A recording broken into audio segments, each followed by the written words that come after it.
महेश लिमये दिग्दर्शित येलो हा चित्रपट नक्कीच एक सुखद अनुभव देतो। गौरी गाडगीळ या पात्राकडे पाहताना जराही सहानुभूतीपर दृष्टिकोन तयार होत नाही आणि हेच या चित्रपटाचं यश आहे। चित्रपटातली पॉझिटिव्ह एनर्जी प्रेक्षकाला गुंग करते। चित्रपट पाहण्याची अनेक कारणे आहेत, त्यापैकी काही महत्त्वाची कारणे अशी आहेत। गौरी गाडगीळ हे चित्रपट पाहण्याचं सर्वात महत्त्वाचं कारण आहे।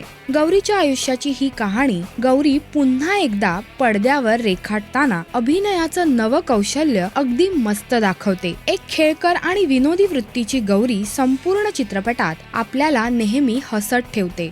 गौरी गाडगीळ बोलण्यात किती चुणचुणीत आहे याचा अनुभव तिच्या सध्याच्या इंटरव्ह्यूज मधून येत आहेच, परंतु पडद्यावर गौरीचा आत्मविश्वास आपल्याला चकित करतो हे नक्की। महेश लिमये दिग्दर्शनासोबत एक उत्तम सिनेमॅटोग्राफी द्यायला अजिबात विसरले नाहीत। चित्रपटात अशा अनेक सुंदर फ्रेम्स आहेत ज्यामुळे चित्रपट अतिशय प्रेक्षणीय होतो। चित्रपटात अगदी 2च गाणी, कौशल इनामदार यांनी कंपोज केलेली ही 2 गाणी आणि पार्श्वसंगीत या दोन्ही गोष्टी चित्रपटातली कोणतीही इमोशन अतिरंजित करत नाहीत, कारण अशा स्पेशल किड्सच्या आयुष्यातले क्षण रेखाटताना हे पात्र विक्टिमाइज होईस्तोवर पार्श्वसंगीत उदात्त करण्याचा मोह अनेकांना होतो, पण इथे जितक्यात तितकं हा प्रोफेशनलपणा दिसतो आणि म्हणून आपण नेहमीपेक्षा काहीतरी वेगळं पाहतोय असं वाटू लागतं। तांत्रिक बाबीत काही 19-20 असेल हा प्रश्नच उद्भवत नाही, कारण येलो हे एका हुशार आणि चाणाक्ष निर्माते दिग्दर्शकांचं प्रोजेक्ट आहे।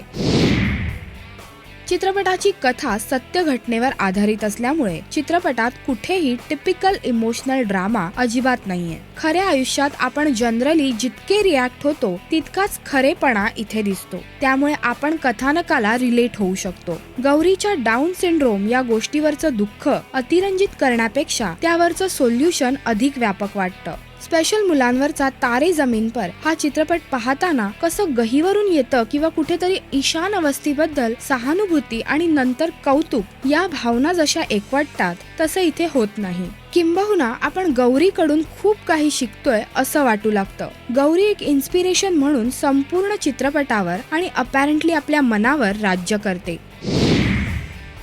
उपेंद्र लिमये हा गुरु, मृणाल कुलकर्णी ही आई आणि ऋषिकेश जोशी हा मामा म्हणून आपल्याला अगदी खरेखुरे वाटतात। या 3ही उत्तम कलाकारांचा पुन्हा एकदा एक रिफ्रेशिंग अभिनय इथे पाहायला मिळतो आणि अर्थात येल्लोच्या निमित्ताने एक वेगळा उपेंद्र लिमये इथे पाहायला मिळतो। गौरीच्या आयुष्यातल्या या 3 महत्त्वाच्या रिलेशनशिप होत्या आणि हे या कथानकाचं आणखी एक वेगळेपण होतं।